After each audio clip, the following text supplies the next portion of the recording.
A continuación, disfunciones sexuales.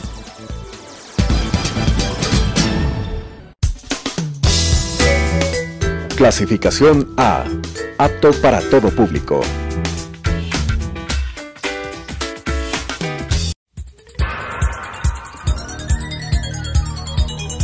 Las opiniones vertidas en este espacio por la producción y dirección del programa son de exclusiva responsabilidad de sus autores y de quienes intervienen en ellos.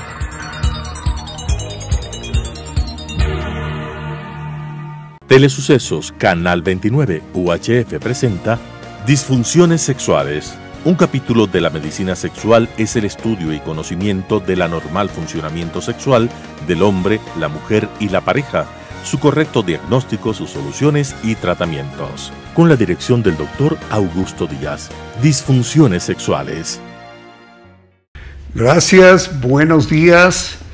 Otra vez aquí, distinguidos amigos, con su programa de las disfunciones sexuales. Aquí en Canal 29 Telesucesos. Qué gusto, el día de hoy volveremos a retomar el problema de la disfunción eréctil. Y hoy día vamos a hablar del tratamiento de la disfunción eréctil. Pero antes hagamos un recordatorio de lo que es la disfunción eréctil, las causas de la disfunción eréctil, el diagnóstico y ahora sí, entonces nos enfocamos en el tratamiento clínico. La próxima vez, vamos a tratar sobre el tratamiento quirúrgico de la disfunción eréctil. Hoy hablaremos del tratamiento clínico.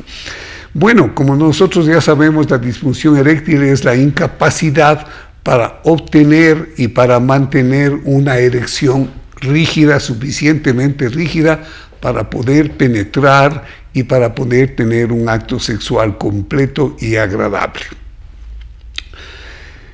Mucho se ha dicho de a qué edad se presenta este problema. Indudablemente este es un problema del hombre adulto, de la persona adulta, ¿no es cierto? En los jóvenes muy rara vez se presenta este problema, pero sí se presenta de todas maneras, dependiendo de las causas por las cuales se presenta este problema. Por ejemplo, el tabaco es una causa muy importante que en los grandes fumadores puede presentar disfunción eréctil. Hace poco tiempo tuve el problema de un muchacho, un cantante importante de apenas 21 años de edad, que tenía una disfunción total eréctil, o sea, no tenía erección en absoluto. ¿Por qué? Porque era un fumador de 2 cajetillas diarias de tabaco. Bien, pero generalmente la edad se presenta este problema es a partir de los 45, 50 años en adelante, es más frecuente, digamos. Antes se hablaba de las causas psicológicas de este problema, se decía que más del 75% de la impotencia, así se llamaba antes, era de causa psicológica, y en estas causas psicológicas se hablaba sobre todo de las causas psicológicas primarias. Pero definitivamente los conceptos han cambiado últimamente y las causas psicológicas ahora son muy pequeñas, definitivamente, y sobre todo son secundarias.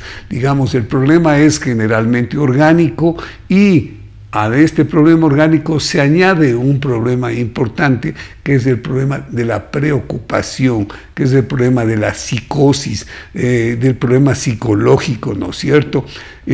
Por lo tanto, es un problema psicológico secundario. Pero las verdaderas causas son orgánicas, y las causas orgánicas tenemos problemas urológicos, ¿no es cierto?, importantes, digamos, trastornos de la función renal, digamos, de la función orgánica, del ir al baño en forma adecuada, ¿no es cierto?, y causas urológicas como por ejemplo malformaciones del pene, malformaciones importantes a nivel del glande, a nivel del prepucio, que traen problemas indudablemente de disfunción eréctil. También tenemos el factor hormonal. Ya hemos dicho varias veces que cuando la testosterona está muy baja, hay problemas de la función sexual, de la función de la erección. Y si las hormonas sexuales femeninas están altas, van a bloquear, sobre todo la prolactina, va a bloquear la testosterona. Y estos problemas son importantes para la función de la erección. Los problemas metabólicos también hemos dicho y repetiremos rápidamente, por ejemplo la diabetes, la arteriosclerosis, son problemas que traen enfermedades que traen problema a nivel de las arterias, a nivel de los vasos que conducen la sangre hasta los cuerpos cavernosos. El problema de orden nervioso también es importante. Si los nervios y la transmisión nerviosa no está adecuada, si hay problema a ese nivel, indudablemente no hay un estímulo importante que a través de las ondas cerebrales se transmita hasta los cuerpos cavernosos, se relajen las arterias, se abran las arterias, se llenen de sangre y exista una erección. Pero por lo tanto, lo más importante es el problema vascular. Quiere decir que las arterias, que los vasos estos deben estar funcionando adecuadamente. Cuando estos vasos arteriales, que son los que llevan la sangre hasta los tejidos, están dañados o están duros, como sucede en arterioesclerosis, ¿no es cierto? Las paredes de estos vasos se vuelven rígidas y no se abren ni se cierran, o sea, no se vasodilatan ni se vasocontraen, o lo hacen con mucha dificultad, por lo tanto no permiten la entrada importante de la sangre. Pero también hemos dicho que una vez que ha entrado la sangre dentro del cuerpo cavernoso y que ha logrado obtener una erección, esta sangre debe mantenerse durante cierto tiempo dentro del cuerpo cavernoso en un flujo importante. Este flujo se puede medir, pero lo importante es que no salga más de lo que entra, porque si esto sucede se llama fuga venosa. Quiere decir que a nivel de las venas se está fugando y se está saliendo la sangre antes de hora. Y este problema es importante porque esa sangre que se escapa hace que se pierda la rigidez de la erección, hace que se pierda la erección. Por lo tanto, el sistema vascular, tanto venoso como arterial, es importante, pero también la estructura del cuerpo cavernoso. El cuerpo cavernoso son dos en el caso de los hombres, derecho e izquierdo, pero estos cuerpos cavernosos con el paso del tiempo y con el mal uso se vuelven duros, se vuelven fibrosos, así se llama, hay una fibrosis de los cuerpos cavernosos. Y para que el músculo cavernoso funcione, se deje dilatar con la presión de la sangre que entra, se necesita que el músculo cavernoso sea maravillosamente elástico, que se dilate y que se contraiga fácilmente, sea fácilmente elástico, sea maravillosamente elástico. Si esto no sucede, si se vuelve duro, ya hay un daño del cuerpo cavernoso y esto es más grave, indudablemente, y trae una disfunción eréctil. El diagnóstico no es difícil, el diagnóstico se hace indudablemente clínicamente. En primer lugar, el paciente viene a contarle al médico, al especialista, lo que le está sucediendo, pero lo importante es hacer una averiguación amplia.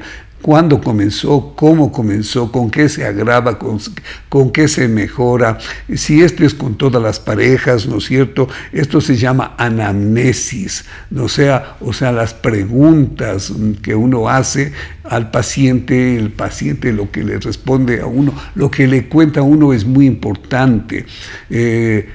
Y esto nos lleva ya al diagnóstico. Pero una vez que hemos hecho este interrogatorio que se llama anamnesis, nosotros hacemos el examen físico, un examen físico de los órganos genitales. Ahí vamos a ver cómo están los reflejos, ¿no es cierto? El reflejo bulbocavernoso, que es muy importante porque pone a trabajar en el caso del hombre, 4 músculos importantes que están en el perineo.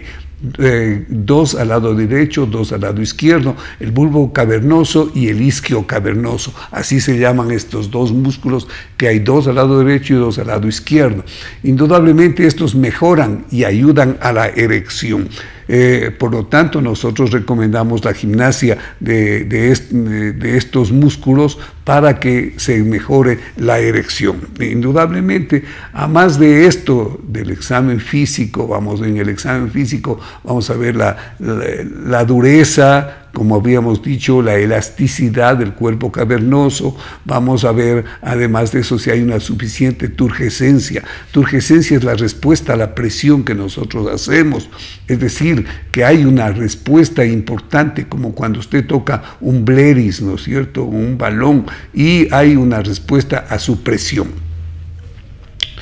Pero además de esto, nosotros tenemos que realizar, ya con esto nosotros tenemos, con este interrogatorio y el examen físico, tenemos una idea de lo que está pasando, pero una idea vaga, y nosotros tenemos que concretar esta idea que nosotros tenemos, y para esto son indispensables ciertas pruebas vasculares, ¿no es cierto? Ciertas pruebas vasculares de la función sexual.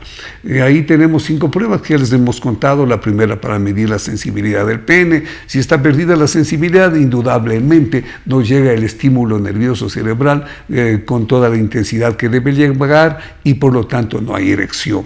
Luego, después de eso, medimos para saber cómo hay una prueba de vibroestimulación, que es la prueba que nosotros realizamos para saber cómo están funcionando los nervios a nivel del pene y a nivel de los testículos, ¿no es cierto? Entonces ahí vamos a tener una erección y vamos a tener posiblemente una eyaculación. Una tercera prueba es para medir cómo están las arterias del pene, y nosotros hemos dicho que en el pene hay 6 arterias, 3 al un lado, 3 al otro lado, 3 para un cuerpo cavernoso, 3 para el otro cuerpo cavernoso. De esas 3 arterias, una de cada una a cada lado, sirven exactamente para la irrigación de los cuerpos cavernosos y de los tejidos blandos del pene, y las otras 2 definitivamente para rellenar los cuerpos cavernosos y darle la erección importante. Y una prueba, la última que hacemos nosotros, es una prueba para ver cómo está el estado psicológico del paciente, cómo está funcionando su cerebro, su inteligencia, su deseo, su necesidad de deseo que tiene, ¿no es cierto? Y entonces nosotros hacemos el test de estimulación erótico visual. Después de estas pruebas, indudablemente nosotros ya tenemos un diagnóstico definitivo, y indudablemente el paciente, dentro de estas pruebas que hemos hecho, también nos va a aportar algunos datos. Por ejemplo, cuando hacemos las 2 últimas pruebas, nosotros le inyectamos una sustancia vasoactivadora dentro del cuerpo cavernoso, y vamos a ver cuál es la respuesta. Y con esta respuesta positiva, generalmente positiva, quiere decir que las arterias se abren, quiere decir que los cuerpos cavernosos se llenan de sangre, quiere decir que hay una erección rígida, y con esta erección rígida le pedimos al paciente que tenga relaciones sexuales con su pareja, y que todo lo que ha pasado en esa relación sexual, cuando regrese, nos cuente. Y esto nos sirve, junto con las pruebas, las 5 pruebas, y esto que nos cuenta el paciente, nos sirve para tener un diagnóstico claro y correcto de lo que tenemos que hacer. Indudablemente, también tenemos otras pruebas más que podemos realizar en casos importantes, como por ejemplo la cavernosografía y la cavernosometría. La cavernosometría, para medir la cantidad de sangre que necesita el pene del paciente para la erección, y la cavernosografía y además de eso, no solo la que necesita para la erección, sino para el mantenimiento de la erección, el flujo de sangre que dije hace unos pocos minutos, ¿ya? Y la cavernosografía para ver cómo están funcionando las venas del pene, sobre todo, y para ver si no están muy dilatadas, si hay un escape, si hay una fuga de sangre. Estas pruebas ya son más sofisticadas, digamos así. Y por fin también tenemos una prueba importante para ver cómo están las arterias del pene. Esta ya es todavía más sofisticada que las anteriores. Bien, una vez que tenemos un diagnóstico definitivo, entonces vamos a ver el tratamiento clínico. Bueno, el tratamiento clínico ha sido desde muchos años atrás, ¿no es cierto?, como el hombre se ha preocupado de mejorar su erección y de obtener la erección. En nuestro medio la yoimbina, un medicamento, no solo un afrodisíaco, no se creía que era un afrodisíaco, pero la yoimbina es indudablemente una medicación vasoactivadora que se ha usado mucho tiempo en nuestro medio, aún sin prescripción médica, desde muchos años atrás, estamos hablando 30, 40 años atrás, y se ha usado la yoimbina. Y los afrodisíacos también se han usado, los afrodisíacos, pero indudablemente no hay un claro concepto y una clara experiencia y además no hay una seguridad del uso de los afrodisíacos. ¿Cuáles son los afrodisíacos? Yo creo que el mejor afrodisíaco es tener una pareja adecuada, una pareja a la que usted ame, una pareja con la cual usted se identifique. Este es un gran afrodisíaco, el deseo, conversar del sexo con su pareja antes de la relación sexual, durante la relación sexual. Esto es muy importante. Este es un afrodisíaco, pero se hablan de muchos afrodisíacos y yo creo que dentro de los alimentos, dentro de las comidas, sí hay algo que puede estimularle definitivamente la función sexual. Por ejemplo, los mariscos, definitivamente. El chocolate se encuentra ahí, que tiene ciertas propiedades que aumentan el deseo sexual, que aumentan la libido, antes que corrijan la erección, de ninguna manera. Eso no se corrige así. También el alcohol es un vasodilatador en pequeñas cantidades. El alcohol, que es un vasodilatador, podría decirse que es un afrodisíaco, ¿no es cierto? En pequeñas cantidades, ¿por qué? Porque ayuda a la apertura de los vasos, es un vasodilatador. Pero al contrario, el tabaco no sería un afrodisíaco, al contrario, el tabaco sería una cosa negativa, porque al contrario trae un cierre, una contracción de los vasos, de todo el cuerpo y sobre todo a nivel del pene. Las arterias del pene se cierran porque el tabaco es vasoconstrictor. Por esta razón, los grandes fumadores, como hace un rato dije, tienen problemas serios, tienen problemas graves de la erección. Y luego de estas cosas, nosotros ya hemos llegado a la época moderna, a los vasoactivadores. Los vasoactivadores hace algún tiempo se comenzó, ¿no es cierto?, con la papaverina. La papaverina es un maravilloso medicamento que se usa intraarterial, pero que desgraciadamente su uso tiene que estar muy regulado por un médico que conozca del uso de esta medicina, porque pueden haber complicaciones graves. Una de esas complicaciones graves, que también se presenta con otro medicamento que se llama fentolamina, que es maravilloso también, igual que la papaverina, pero que también produce esta gran grave complicación que se llama priapismo. Priapismo es una erección rígida y duradera, pero muchas veces es prácticamente difícil de revertir este problema cuando se ha usado en dosis inadecuadas, en dosis muy grandes, ¿no es cierto? Los vasodilatadores, ¿ya? Ahora, cuando hablamos de los vasodilatadores que estamos hablando, que son inyectables dentro del cuerpo cavernoso, ahora se hacen trimix. ¿Qué quiere decir? La mezcla de 3 drogas generalmente, en proporciones muy adecuadas para obtener una actividad vasodilatadora importante. Esto sí es importante. Estas drogas no solo que traen aumento de la erección, sino que curan el problema de la erección, de la pérdida de la erección, de la fibrosis de los cuerpos cavernosos. ¿Por qué? Porque sobre todo una de estas tres drogas, la prostaglandina E1, ¿no es cierto? Esta sobre todo hace que las células del cuerpo cavernoso inhibe, digamos así, que las células del cuerpo cavernoso produzcan una gran cantidad de colágenos, ¿no es cierto? El colágeno que se produce a nivel del cuerpo cavernoso es negativo, qué pena, es negativo. Mientras en el resto de su organismo el colágeno es importante, es positivo, dentro del cuerpo cavernoso es negativo. ¿Por qué? Porque endurece los cuerpos cavernosos, porque daña las células del cuerpo cavernoso, porque le vuelve fibroso, le vuelve duro y le vuelve, por lo tanto, incapaz de que se relaje, de que se dilate, de que se llene con la sangre. Por esta razón, una de estas drogas es importante porque no solo aumenta la vasodilatación, o sea, la apertura de las arterias, de los vasos, no, sino que también inhibe la producción de colágeno a nivel de las células del cuerpo cavernoso. Esto es importante. Pero también hay medicación oral, o sea, que se toma, ¿no es cierto?, bebible, digamos así. Y entre esas hemos visto nosotros que tenemos el sildenafil, ¿no es cierto? Lo primero que hace algún tiempo se usó, y indudablemente sirve muy bien para obtener una erección, para mantener una erección rígida, para mantener una relación sexual adecuada.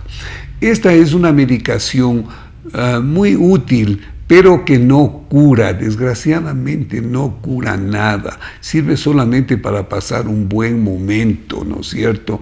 Y con el uso excesivo de esta droga por mucho tiempo, porque estas drogas, todos estos vasodilatadores, estamos hablando de la primera del sildenafil, pero posteriormente se ha descubierto o se ha mejorado la droga, digamos así, al vardenafil o al taldalafilo. Estos medicamentos, los tres traen una apertura de los vasos del pene, ¿no?, por bloqueo de unas enzimas que nosotros los hombres y las mujeres tienen, que se llaman fosfodiesterasas. Estas fosfodiesterasas que nosotros tenemos sirven para ciertas funciones. Por ejemplo, la fosfodiesterasa 1 para el funcionamiento adecuado de las arterias del corazón. La fosfodiesterasa 4 sirve para la visión. La fosfodiesterasa 5 exactamente es para bloquear los reflejos a nivel del pene, ¿no es cierto? Y por lo tanto se produzca una vasodilatación y haya un relleno completo del cuerpo, de los cuerpos cavernosos, y exista una erección. Estos medicamentos son útiles, como decía, pero no curan nada. Y desgraciadamente tienen problemas secundarios importantes, porque desgraciadamente, vuelvo a repetir, no solo bloquean, no solo inhiben la fosfodiesterasa 5, sino que desgraciadamente actúan en las otras fosfodiesterasas, la fosfodiesterasa 1, que es gravísima, la del corazón, ¿no es cierto? La fosfodiesterasa 4, que es, como habíamos dicho, de la retina, y así otras fosfodiesterasas. Por esta razón es que los pacientes que toman estas drogas inmediatamente sienten dos cosas que son importantes.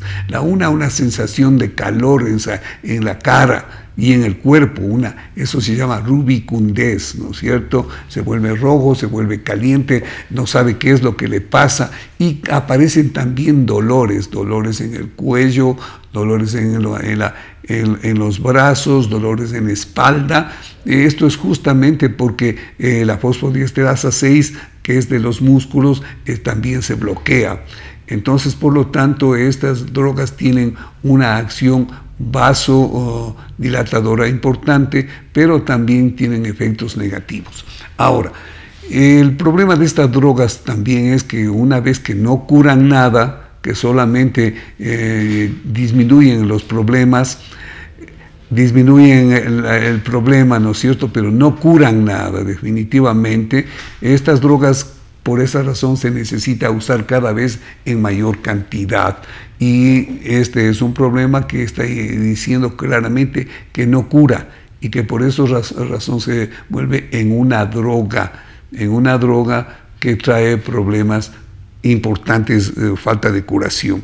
También hay otras cosas que se han usado, por ejemplo, hay calas, digamos así, o supositorios para poner dentro del orificio uretral, dentro de la uretra, y también geles que se usan a nivel de la uretra, pero desgraciadamente estos traen problemas secundarios más importantes. Hay unas ondas de shock para activar los cuerpos cavernosos, para activar la vasodilatación, y también el láser se usa de igual manera con el objeto de mejorar la circulación de las arterias dentro del pene. Los parches no tienen mucha importancia, al contrario traen problemas secundarios, pero la pila del deseo, este es un invento italiano fabuloso, es una pilita que se coloca en el dorso del pene, se estimula, hay una buena erección, y una vez que ha obtenido una buena erección se quita esta pilita, ¿no es cierto?, para poder tener una relación sexual. Como ustedes verán, es un poquito más complicado. Muy bien, les agradezco mucho y la próxima semana estaremos hablando y vamos a conseguir de nuestro canal que nos permitan presentarles algunas imágenes de las cirugías y del tratamiento quirúrgico que nosotros realizamos. Muchas gracias, un buen fin de semana. Las opiniones vertidas en este espacio por la producción y dirección del programa son de exclusiva responsabilidad de sus autores y de quienes intervienen en ellos.